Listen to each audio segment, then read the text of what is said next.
सावन बीतल चाहे कर जाऊ, चुनरी नाही ले अइलना।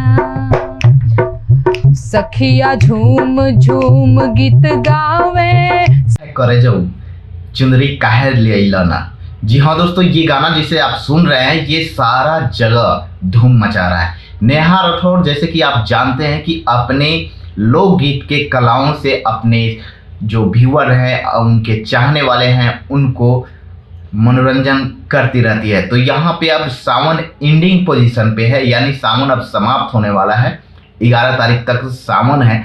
इस स्थिति में वो अपने पति से अर्जी लगा रही है। ये गाना हम आपको पूरा सुनाएंगे, लेकिन उसके पहले कुछ बात है वो हम बता दें आपको। वो अर्जी लगाने वाले हैं और वहाँ पे अपने पति से बोल रहे हैं कि सावन बीतल चाहे और चुनरी अभी ले ना ले ला, तो चुनरी ले आदा, ये मांग करते हैं। तो हम आपको ये पूरा गाना सुनाएंगे और इसी तरह से हम आपको उनका गाना सुनाते रहेंगे और मेरा ब्लॉग भी देखते रहिए। इससे पहले गाना सुनाएं, आप हमारे चैनल को सब्सक्राइब कर ले और प्यारा सा बेल बटन दबा दे, ताकि मेरा जो वीडियो है या नेहा सिंह राठौर का वीडियो है वो आप तक मिलता रहे। तो चलिए वीडियो को शुरू करते हैं और सुनाते हैं आपको नेहा सिंह का ये गाना। सावन बीतल चाहे कर जाऊ, चुनरी नाही ले पियवा झुलुआ झुलावे।